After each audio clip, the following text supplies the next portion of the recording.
Hello, hello. Welcome. I think it's the third training of our Video Vixen training bonuses. And I'm Enchantress Shane, and it is incredibly sunny. So here I am because I want to be in this spot. So if you are here live, I'd love to know if you can see me and hear me. If you can just show up and just say yes, that would be amazing. And actually, I love when people say yes to me. Hi. Okay, great. So if you can see and hear me, hello. Ooh, Manhattan Mermaid. I'm so glad you're here. And whatever you did, your name is popping up here. So that's great. Great leadership on showing up. All right. So I'm super excited about this.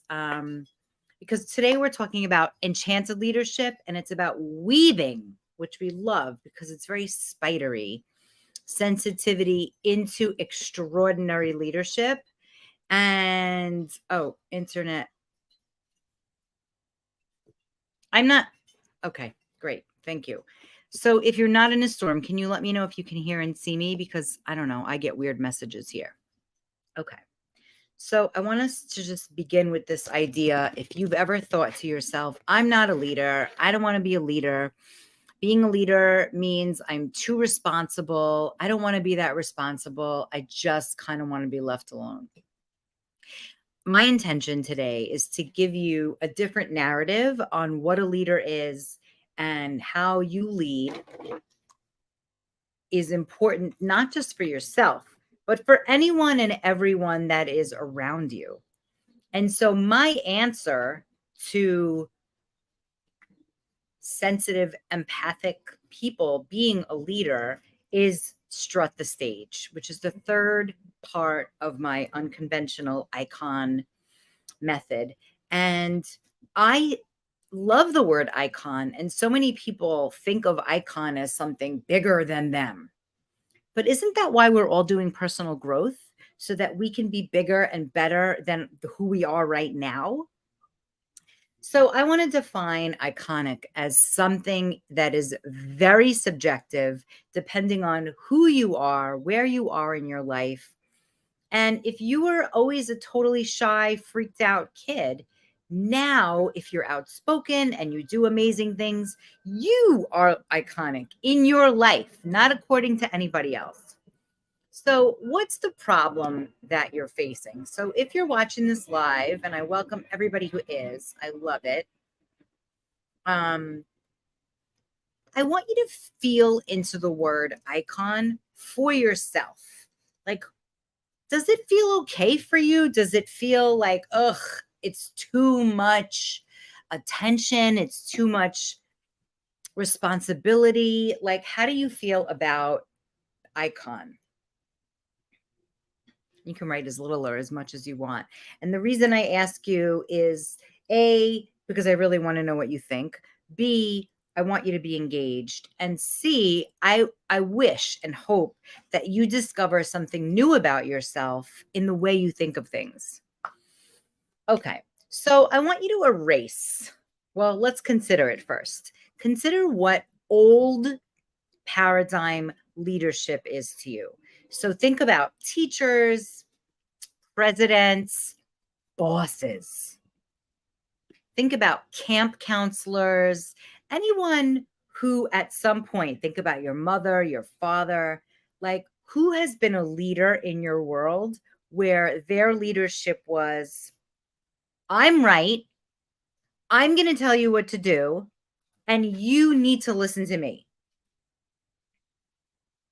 So I want to share a little bit about, as you're thinking of those people, what a shitty leader is. So to me, I'm going to keep it really simple. I go to this Zumba class at my gym.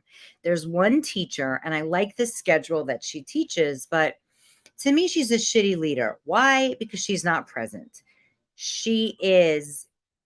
It's a 60-minute class. She's in the mirror a lot. She doesn't really have rhythm. Like she knows a combination and she'll do it, and then she'll pause and like play with her hair. And the class is like a little dysregulated, like we don't kind of know what to do next. And then she just like assumes everyone's going to do something. And then she'll jump back in, and it's really dysregulating. So I'm a bit of an asshole there. How am I an asshole? I do whatever the fuck I want because I'm like, if you're not going to lead this class with presence, then I'm going to do what I want and I'm going to dance here for an hour. And sometimes I jump into what she's teaching, but most of the time she's not connected. The class is lost. It's a 11 a.m. class. So a lot of people who are there are not doing high kicks, you know? And I know it's important to do high kicks, I guess. But if nobody's doing it, can you show us a modification? So I've assumed leadership of myself. Now, during this class, I notice when there are women who like are thinking about leaving. I know it's not her responsibility to make them stay, but but they're leaving because they can't follow her. And I'm thinking they have their own process, but I'm also thinking, do what you want, just keep moving. Don't worry about doing it wrong. Now, I have a whole relationship to going to dance classes and wanting to be right and wanting to be like a great dancer, a great student. Basically, yes, if they don't lead, I will. Now, when I talk about leadership here, I'm not only talking about social media or a workshop. I'm talking about you thinking about leadership in your own life, right? So if you are walking around and you see something going wrong, do you step into leadership? If you see somebody abusing a dog, do you get involved in some way? Now, there's no right or wrong way to do it, right? I'm not saying go scream out to the person, maybe call 911 or whatever your leadership is. But leadership is about doing the thing that might make others uncomfortable. Leadership to me means doing the thing that feels in integrity, that feels just, that feels righteous for the betterment of humanity. So if that's a Zumba class where the woman is totally off and not noticing that people could get hurt or they're lost or they're confused, then that is where the humanity is at. So I want you to answer yes or no, because I really love to get you involved. Has leadership been uncomfortable, but you lead your life with leadership? So like leadership of others. Now I'm specifically asking about leadership of others. Has leadership of others been uncomfortable for you, but you feel good about leading in your life?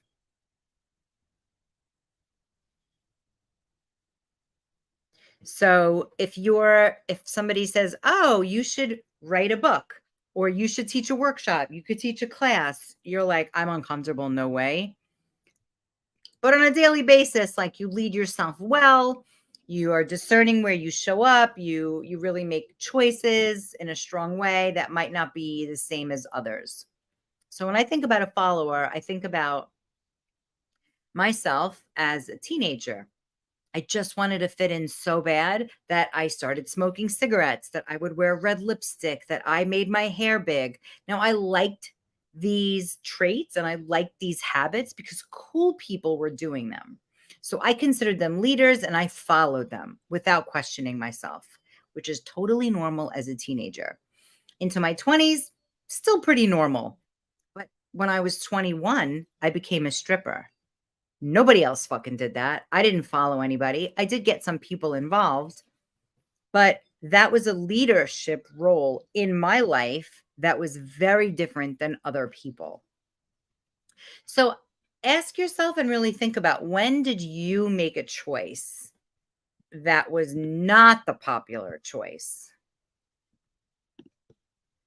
Okay, great. Thank you for sharing that. I'm glad, Hazel, you figured out how to add your name here. Good. Great. So uncomfortable with it. And listen, here's the trickiest thing. You sharing that you're uncomfortable about leading is actually being a leader. Now, isn't that fucking crazy? So that's the kind of leadership that I love talking about, where it's you're outing the thing that's uncomfortable. That's the kind of leadership that I think is really important because it's truth. And if you're leading from a place of like, I'm on a pedestal, you have to go be comfortable making other people uncomfortable. Like if I'm directing and being authoritative about my leadership, that's authoritative leadership. And that sucks. That means you make all the decisions, you're in charge.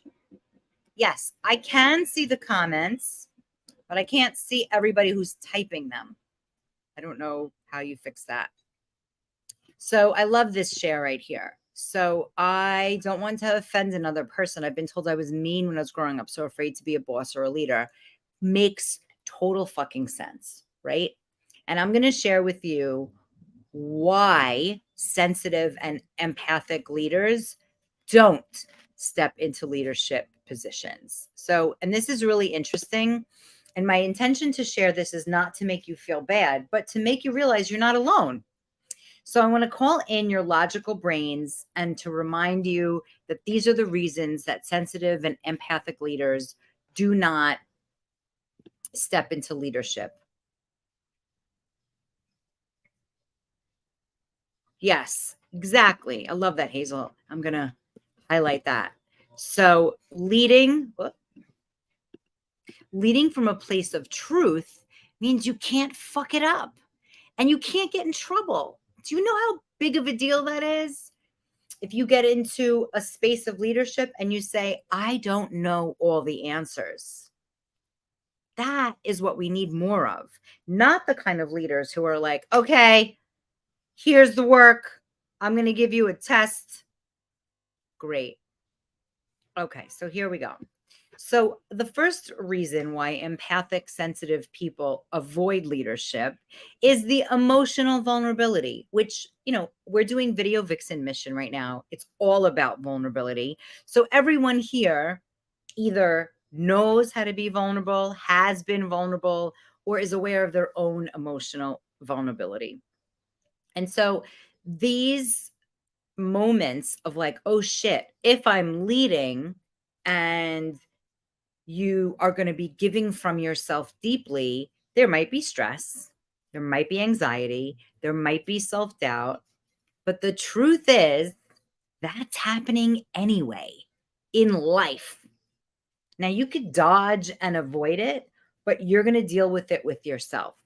So, as a leader, it is a vulnerable moment to be like, you know what? Some people are going to put me on a pedestal. Some people are going to say, oh shit, she knows everything, even if you don't. And so, okay, cool. Oh my God, you guys are giving such great answers. Okay. So here's one. I take on other people's energy really easily, so I am guarded at times.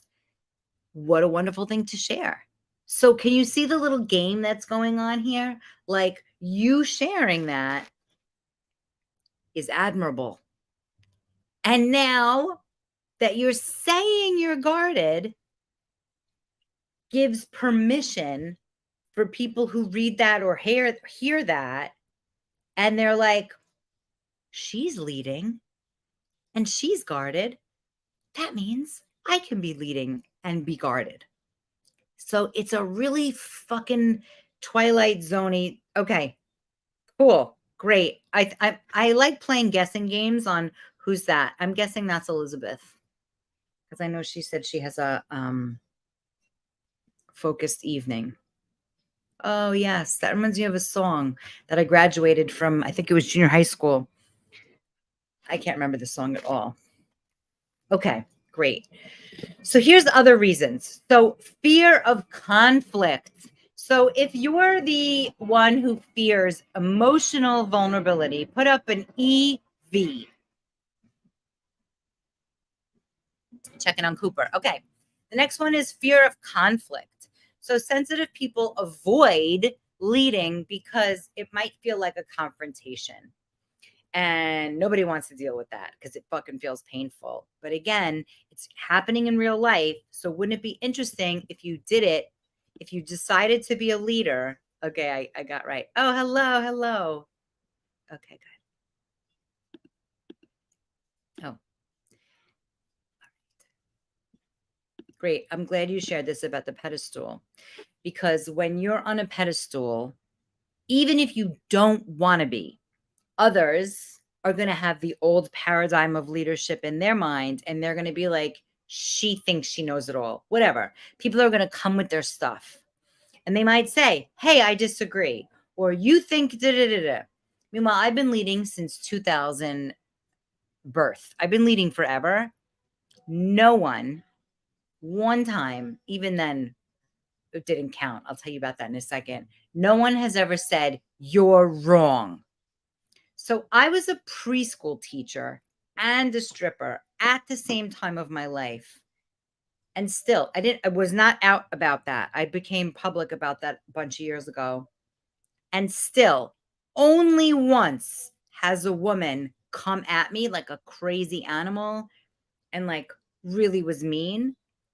But no one else has said, you're wrong. That's fucked up. We're going to kill you. We're going to sue you. No Grim Reaper has come to knock at my door and been like, you're fucked up. So the fears of our inner children that are, you're going to get in trouble, someone's going to tell on you, or your teenager fears, which could be like, I can't sleep because I'm out of integrity. Those fears of conflict are very real. But again, right now, in this very moment, in this transmission, we are putting these fears into light so they don't have so much of a hold on you anymore. Okay, the third reason that sensitive empaths do not step into leadership is the idea of perceived weakness. So if you're in an environment that has assertive and toughness, sensitive individuals will look weak or indecisive. So it's important to lead in the right spaces, right? So if you're an empath, if you're sensitive, if you feel people as you're leading, put up your hand. And so this can turn you off. And the antidote to that is lead with people that are inspired by you. Lead with people that care about you. Lead in front of people that are natural learners. But having this perceived weakness because you have it in your head that leaders are strong, leaders are powerful, like these words can be freaking out your nervous system and turn you off from wanting to show up. Oh, another one that is so one of my favorite things to talk about, mind fuckery. So if you're a mind fucker, which to me is overthinking, that means sensitivity can sometimes lead to overthinking, second guessing. And the reason I love leadership is it forces you to make quick decisions on your feet. So that's why this is part of Strut the Stage, which is the third part of Unconventional Icon, because when you're strutting the stage, there's no time to second guess. When you're doing a podcast, there's no like, hold on 1 second. And so if it's live, of course. And so the idea of being forced to make decisions on the spot is such a brilliant way to learn, because if you're the kind of person that's like going home to think about shit and you just end up piling it onto your plate. So here's many people when I do an enrollment with somebody and they're like, yes, I want to work with you. And then it comes to the end and I'm like, okay, let's come up with a start date. And they're like, ooh, let me go home and think about it. I'm like, forget it. I don't want to work with you. Because if you're an overthinker, even from the fucking first moment, forget it. So it's normal, depending on the decision, to overthink. It's normal. But to get stuck in it and avoid, that is not okay. Because what happens is it turns to anxiety, and anxiety turns to illness in the body. right? And so anxiety, while it's not a choice, there are ways to manage it so that we're not just being an anxious person all the fucking time. Okay, so I like conflict because if I can win over the difficult one, then the others will follow. Great. So that is one kind of leadership. And I like to be the curious leader. So I don't like conflict.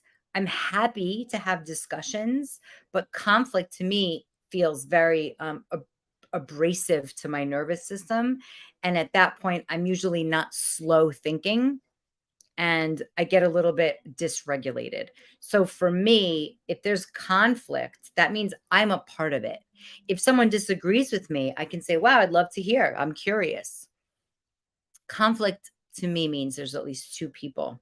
Okay, bye. Have a great session.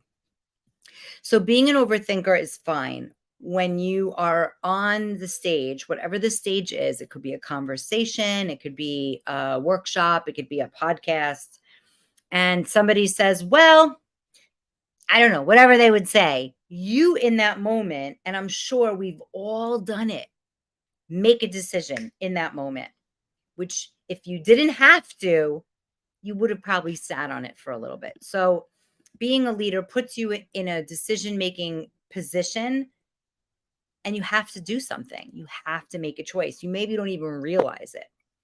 Okay. I love that line. I think I just highlighted it. No. Okay, here we go. I love your real leadership. It's such great therapy. I love in so many levels. Yes. Thank you. I think I understand everything you mean. Okay, so the next thing we talked about a little bit. So being a big empath, being having high empathy, and it is a valuable trait. But here's the cool thing. So I am high empath. When I lead a large group on Zoom, let's say, it is really difficult for me because I can feel the person who feels the, let's say, the lowest common denominator of like energy level, or if someone's like thinking, what the fuck is this? I feel them and I go to that person. So that's why all of my online groups are very fucking small. When I'm leading a big group in person, I see that big group as one. When I did my one woman show, there was like 50, 60 people in the audience. And I felt horrible from the beginning all the way to the end, all the way to the after show, all the way to the after party because I was not in connection with anybody and it was my vulnerability. I wasn't teaching. I was just like boof opening my heart. So being a high empath is valuable and know how it's like not working the room, but like read the room is not possible because you're just doing a thing.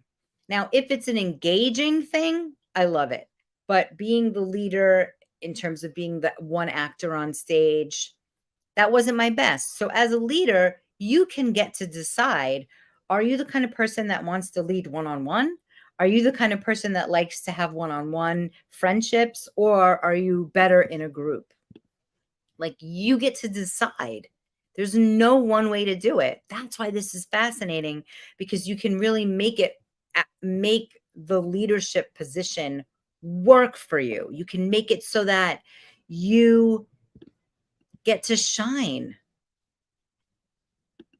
Oh, I love that. Yeah, work with autism. You truly have to lead in every single direct. Wow. So I disagree with that.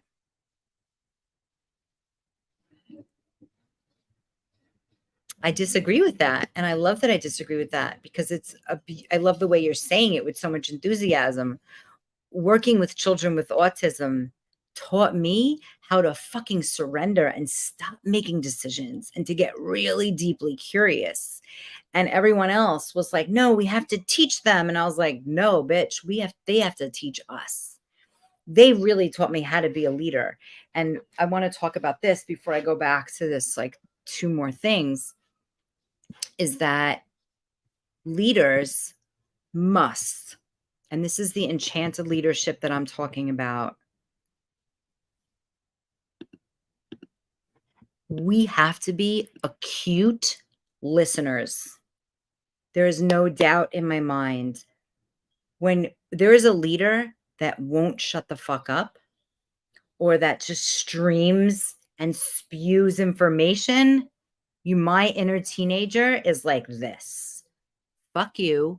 You're not doing anything but reading a book out loud. Maybe you memorized it. I'm not learning. You're not engaging with me. I'm leaving. Whether I emotionally leave the room or I just check the fuck out. And so, as a leader, it is maybe number one importance to be an amazing listener. Now, I have been around several groups of people this summer because I've been volunteering or for other reasons that are not like chosen people. Like, I love to surround myself with chosen people who know how to communicate, who do personal development, who learn how to work through moments of emotional intensity. But I'm around people these days who are not all into that shit. Like, on some level they are, but not as deep as I like to be. And there's a lot of non-listening going on and a lot of over talking. And I step out because that's basically how my social life was growing up my whole life. Everybody talk over everybody. Nobody really listen, just like hear the first three words and then assume you're going to hear the rest. And I'm like, bleh. And I've been watching a lot of leaders in certain situations go down hard.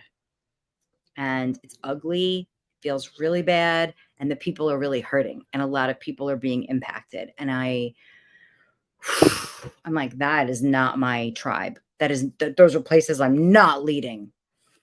And I've had events where some people step out of those groups and come into my leadership, and that's one thing or the other.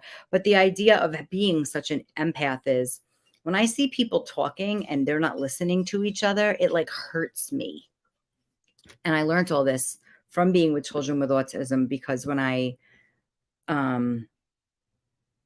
would get curious and lean back, I learned so much.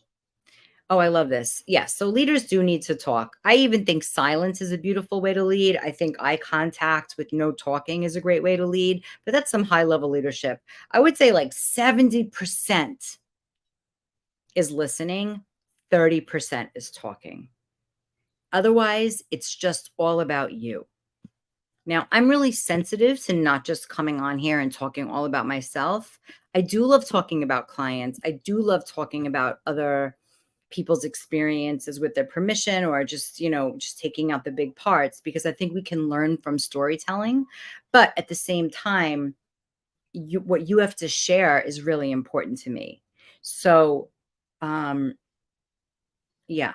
So the last two pieces that I want to talk about why sensitive and empaths avoid leadership is who being a leader is a lonely spot, and there is the threat, let's say, of rejection.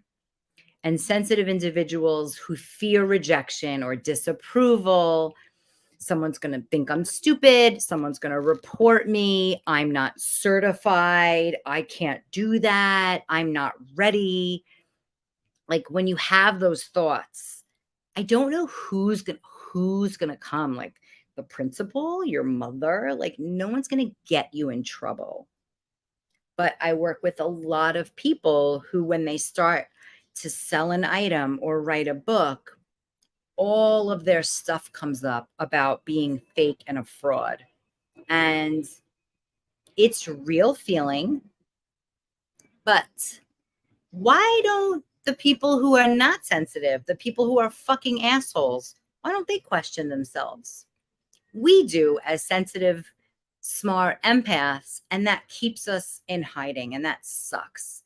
So just knowing these things like, oh, fear of rejection, it's going to come up. I get to choose what to do with it versus like laying in bed at night thinking about like, oh, this person knows me from this and this day. They think I'm not real because I keep changing my mind. Like, who cares? And people are so inundated with their own problems. They're really not going to do any follow up or any reporting of you. There's no one to report to anyway. These days, back in the day, it was really scary. You could go to the principal's office, but we don't have that. That's not a part of our existence.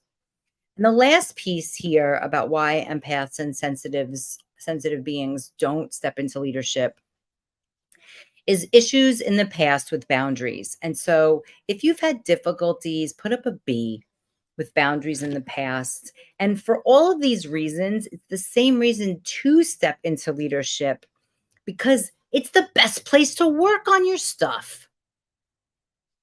So when you're working on your stuff, you're being witnessed. That is a part of strut the stage. And this is what I love helping people with. And there's a dozen ways to get yourself out of the funk, which I'm going to give to you at the end.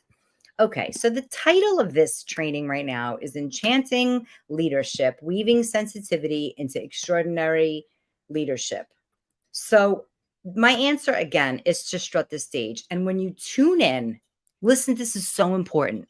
When you tune in to who you really are, you can't help but lead. Isn't that cool? And that's when you get natural momentum. So if you're like, oh, you know what? I want to be a rocks, gems, and minerals expert, and you're not, well, then you have to take the rocks and the gems and you have to study and you have to look at them. Now, if you already love that stuff, then you don't have a lot to learn. If you are desiring to be a soccer coach and you've never played soccer before, then you have a lot of work to do. But if you are naturally good at something and you naturally feel the desire to share, to talk, to teach, to learn, to just talk about something, and you're naturally good at it, then you can't help but step into your leadership. Now, that is fucking cool, because what that means as a leader, your only job is to be aligned. That's it. Like, I don't know if you're still here, Manhattan Mermaid, but you,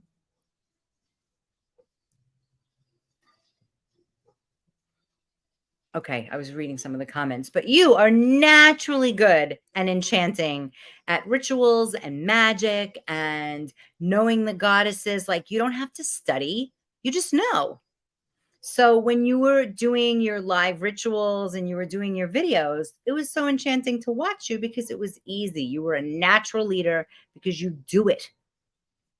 You don't have to go and learn and study. You have a natural inclination to memorize and to know these things. And then, yes, good. I'm glad you own that. So you got to just find your natural and then you become a leader. You don't have to wake up in the morning and be like, today I want to be a leader. You can decide, guess what? I want to lead nobody. I just want to make videos and fuck it. If somebody watches, great. But if they don't, whatever. You can say, you know what? I do want to lead and I want to have one-on-one rituals with people. I'm going to invite them to my house. They're going to tell me their problem. I'm going to make a ritual for them and I'm going to invite them over. That's another way to do it. So you can decide who your audience is, how many people you want to talk to. There's no one way to do it. I love leading by video, but lately I've noticed I love leading in person. Hence all of the events I have coming up and the ones that are in person, because I'm like, we need this. So I want you to know strutting the stage is about focusing on what you're really good at. You don't even realize you're that good at it. And then you're going to ramble on. I'm going to pick out certain things. I'm going to listen to you. And then we're going to go into that. And then you're going to get some action steps. So here's what happens when you're a natural leader, because you tune into who you really, really, really are, and you can't help but lead. You get natural momentum.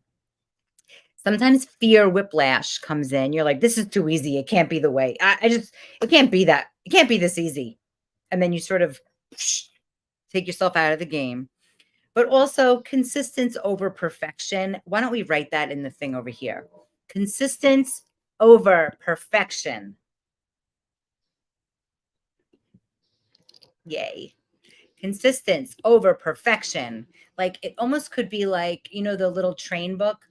I think I can, I think I can, I think I can. Instead, it's like consistence over perfection, consistence over perfection, consistence over perfection. That's it. Because all the natural folks will be inspired to pay attention to you, not follow you, but pay attention and get inspired. And wouldn't you want the ones who are naturally inspired to you to be inspired? Like the ones that are naturally turned on by what you're doing, kind of like what's happening right here.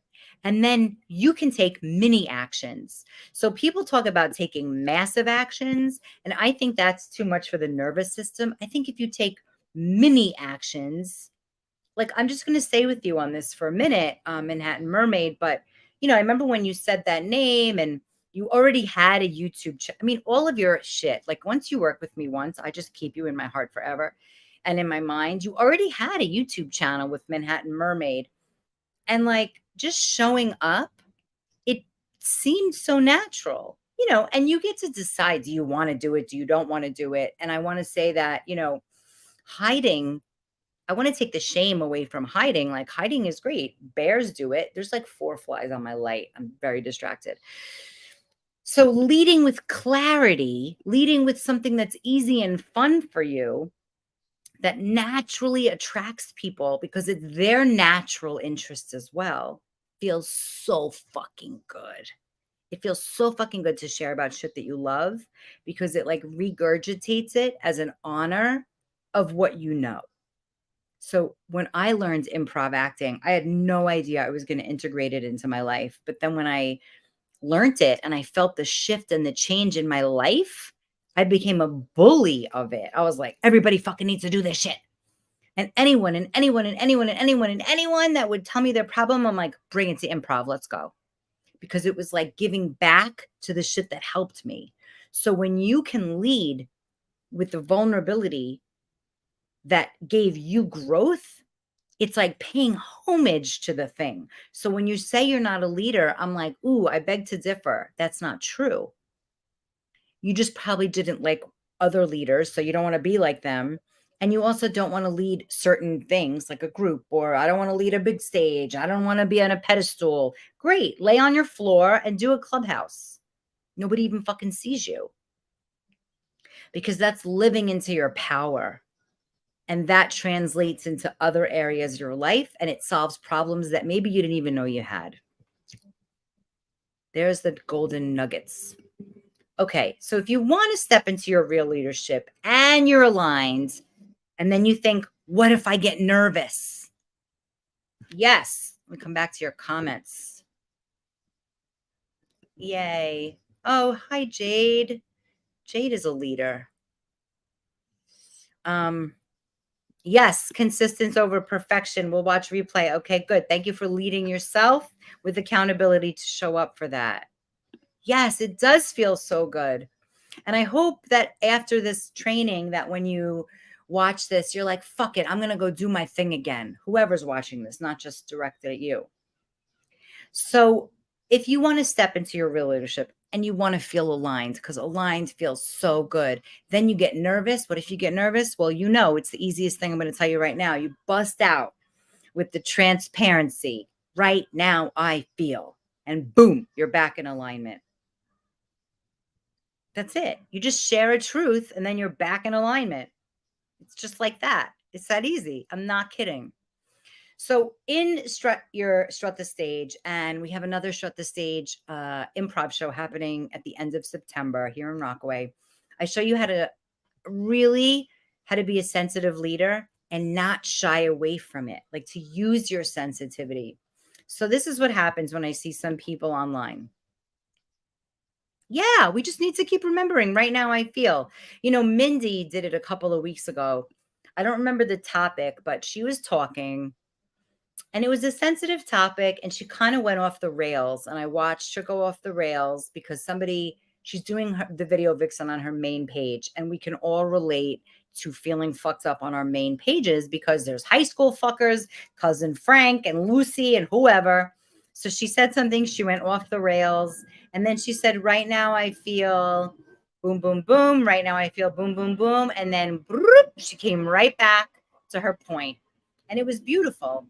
And so when you're a sensitive leader, you just got to bring up the truth. And everybody feels relieved. So here's what I see online, people posting online. Here's results of scared leaders. If I have this kind of event or workshop, will you attend? It's like airy fairy, no date, just like, will you attend if I have the workshop? Way too many qualifications. And then the person is usually like, see, nobody wanted to come anyway. Fear, whiplash. Another way is save the date for this XYZ party or workshop, and then you never fucking see it again. And instead of these posters saying, sign up for this, it's $25, September 25th is the date, they decide, oh, you know what? Instead, I'm going to go back to graduate school. What? Or instead, the folks who post, they go to YouTube and they get lost on like, learn how to make a YouTube channel. Or the worst, they say that idea was stupid anyway. So all these ways of fear whiplash, and they just like keep you in hiding when you're ready. You're born fucking ready.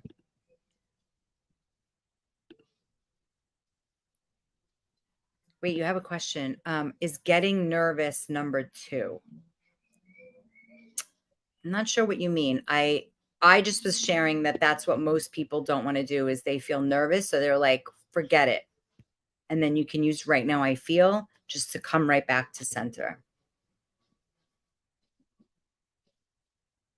Okay. So here's the next pieces. If you don't feel ready, if you have something in your mind right now and you don't feel ready, just type not ready. And so this is like if you have something in your mind, but you're not ready. And this is something we really work with when I do a truth booth with someone. It's literally like a quick version of strut the stage, and it has low commitment. It's one session for 22 minutes and then a follow-up session for 22 minutes. So let me know. So let everybody know, not ready if you don't feel ready. Just out yourself. Okay, great. Great. Just share this. Oh, I didn't give them yet. I'll give the 12 things at the end. Good listening. Okay, so I want you to really own this because this is so good. I really want you to get this golden nugget. When you don't feel ready, it's a feeling.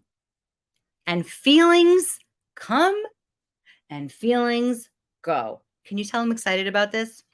Imagine you let a child's feelings be the leader. Oh my God, you'd be nuts. Children can't lead, but your inner child has a fear and you're listening to it. So just know that when you don't feel ready, it's a feeling and feelings come and go.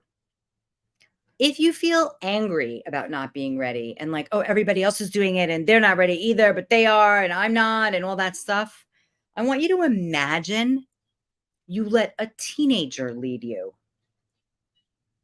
I need to see some emojis that are like this. You know that emoji that has like, ugh.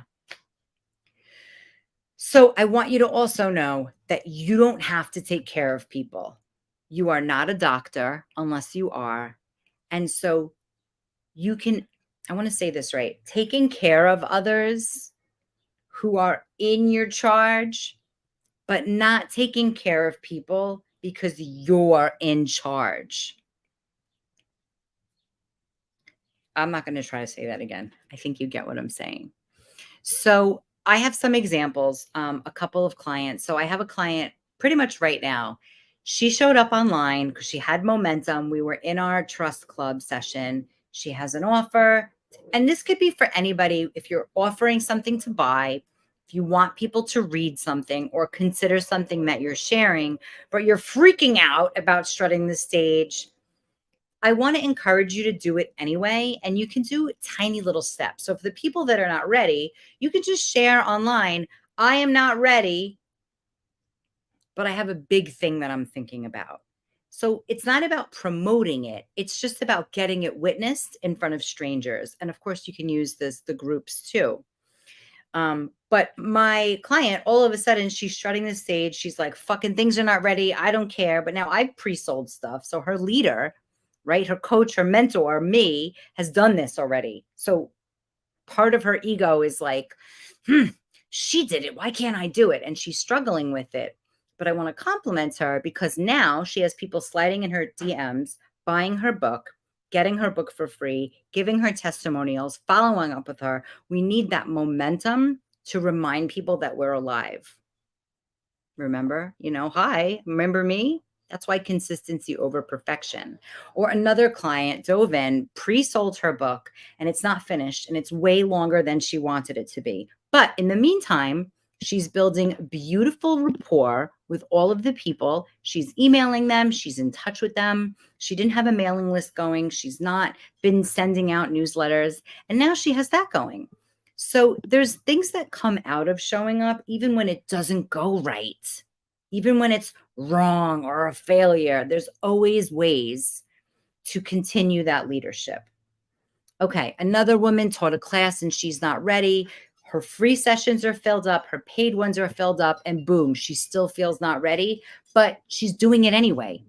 And she still feels not ready. So it's like you can still have those shitty feelings and still do the thing. Shitty feelings and do the thing. And now you have a working machine. And I don't know if you guys remember Peggy. Peggy is rocking the fucking videos on YouTube. Peggy signed up for Fuck Your Fears. It must have been 5-6 years ago. She never did a video in her life, but she got like a bonus something or other if she sent me a video saying, yes, I'll sign up for your class. She did that video. That was her first video ever. And now she is all over fucking the YouTube. Her lighting is different. She's doing it anyway. Okay, so I'm going to skip ahead to the 12, or maybe I'll send them to you because I don't want to do them fast.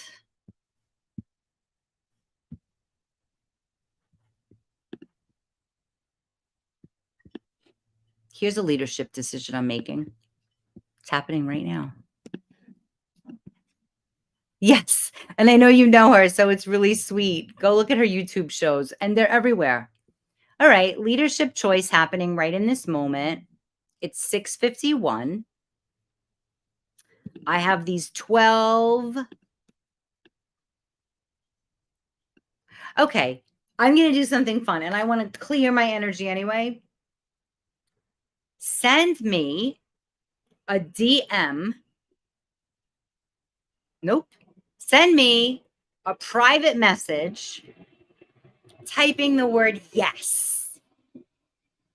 And I'm going to send you these dozen keys to showing up like a sensitive leader.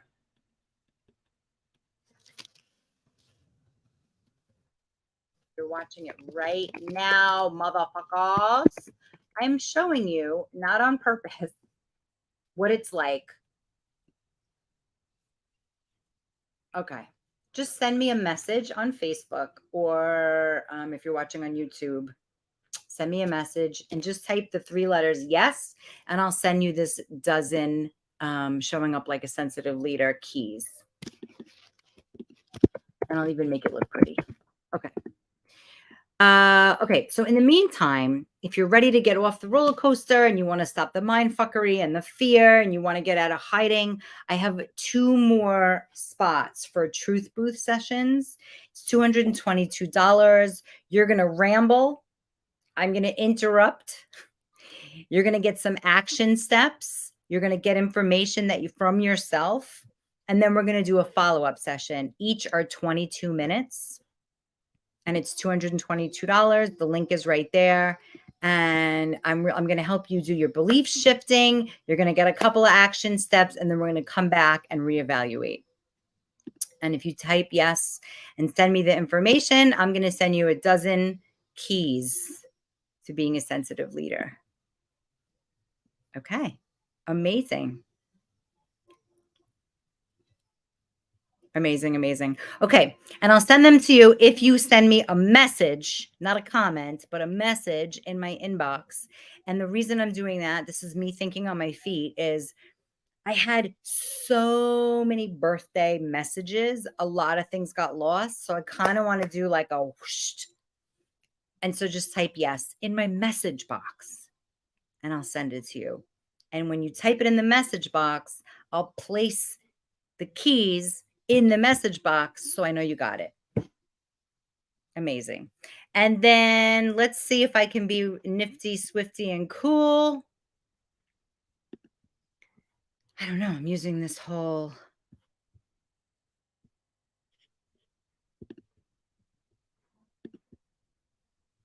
I hear a birthday situation.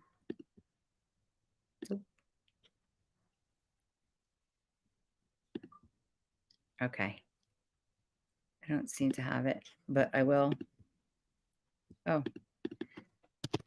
Well, here we go. Let's see if this works. There's the linker. Linker stinker. Thank you all for showing up.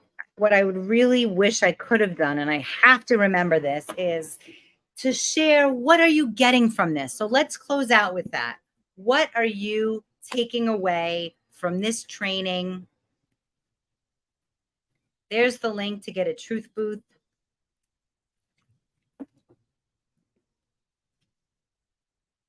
Oh, thanks so much. I'll take it. Yeah, so send me messages that say yes, and I'll send you the 12 keys to being a sensitive leader. Yo, send me the thing. I really want to make it and send it to you. Just checking on Mr. Cooper. And here's a little ninja. Let's kick the shyness when it doesn't need to be there to the curb. All right. I feel totally complete. And I'd love to know what you're getting from this for real, because it really, oh, okay, good. A kick up the butt to take action regardless. Basically, I could have saved us all an hour. Just take action regardless. But listen, we're actually really smart people. And so we need to, I know I need to engage my logical brain or I'm not on board. That's just like having a good leader. Like for me, it's important to get to this Zumba class because Monday at 11 a.m. is great, even if this teacher is whack. Some people don't think she's whack, or maybe they don't know any better, or maybe they think this is the way it is, but listen and then do it anyway. Okay, great. Loads of inspiration. Amazing. Oh, I love seeing these things. And it's kind of fun that I don't see who it is. There was a line. Yes. Oh, good. Good. And I'm so glad you showed up because you are a gem. I remember when you took out, you just have so many goodies like in your house. Learn to do what you want without worry what others think. Yeah.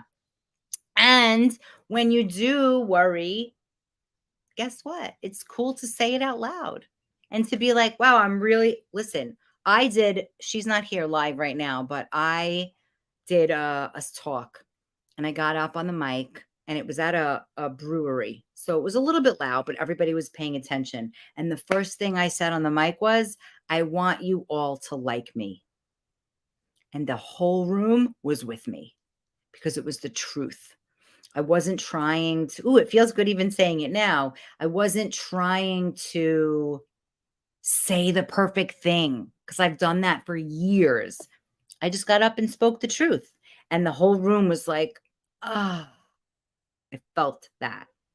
So that's how you get people, not by saying the right thing or memorizing your shit. Yes. And that, if no one remembered anything else I said. So you got yourself. You got yourself.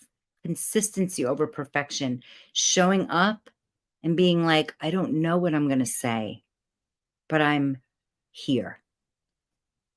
That's the most important thing. All right, everybody. Continue on with the video vixen mission and share more comments. If you watch this on the replay, I'll leave this up. The other training is in the Icon Academy. You can go there. I'm going to take it down from the groups. And then there might be one more training. I'm not sure. We'll see how it goes. In the meantime, thanks for showing up live. not to support me, but to take this information and use it.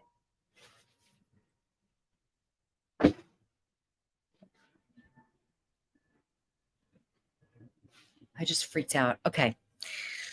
Have a great night. Bye. Thanks for tuning in.